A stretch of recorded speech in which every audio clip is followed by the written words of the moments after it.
will be making rice pudding. This recipe was inspired by last week's activity called Smell Memories. When I was little, as a special treat, I would go to a Coney Island restaurant with my family that was near where I grew up in Michigan and order rice pudding. And it came with a delightful dusting of cinnamon on top that was so delicious. Last week, we talked about how smell memories can inspire stories about our families and traditions that we have. Cinnamon has some spicy stories in its history. Let's hear some of those stories. Humans have been using cinnamon for thousands of years, and I have some cinnamon sticks right here. Would you like to smell it? These are made out of the bark of a cinnamon tree, and cinnamon trees come from Sri Lanka. Let's check out Sri Lanka on a map. Sri Lanka is an island country in South Asia. Egyptians used cinnamon. Medieval physicians used cinnamon to treat sore throats and coughing, and cinnamon was used as a preservative on meats before the invention of the refrigerator. Cinnamon drove international trade. Here is a map of how cinnamon was traded on the Silk Road. The Silk Road was a group of trade routes that connected Asia to the Mediterranean Sea. Like I said earlier, cinnamon's history is spicy. Cinnamon was expensive, and when people started complaining about it to merchants, the merchants started making up stories about how dangerous it was to get the cinnamon to explain why they charged such high prices. So here is one of their stories that they told. One story that merchants would tell people is that large birds would carry cinnamon to build their nests at the very top of mountains where no humans could reach. So to get the cinnamon, people would leave ox meat at the bottom of the mountain.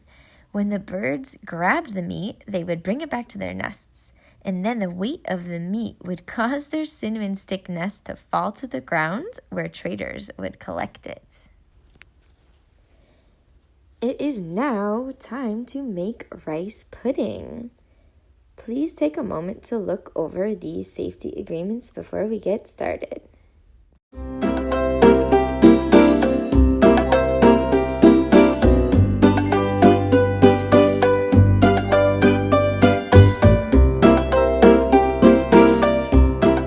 Step 1, preheat the oven to 325. Step 2, grease baking dish with butter or earth balance. Measure 3.5 cups of milk or non-dairy milk. Add the milk to the saucepan.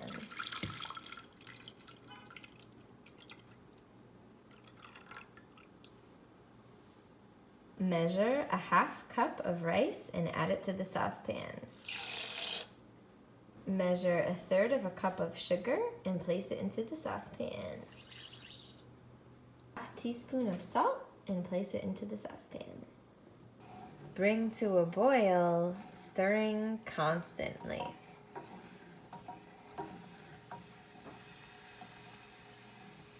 Once it is boiling, transfer it to the greased baking dish.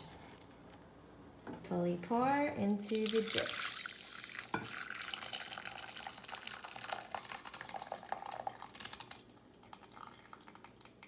Place a foil cover over the baking dish. Bake for 45 minutes and stir every 15 minutes. Watch out for the hot steam underneath the foil. Woohoo! It came out of the oven. Now you can add 1 teaspoon of vanilla. And if you like raisins, you can add 1/2 cup of raisins. Mix it all together. Spoon the rice pudding into a bowl. And my favorite part, sprinkle a little cinnamon on top.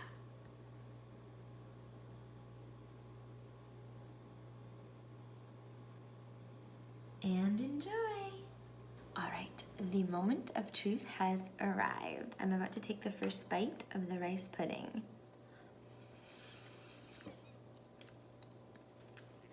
Delicious! You can eat rice pudding cold or hot. You can even add fruit toppings to it if you would like. Thank you so much for cooking with me today. I had a great time, and stay tuned for next week's activity. Bye, everyone.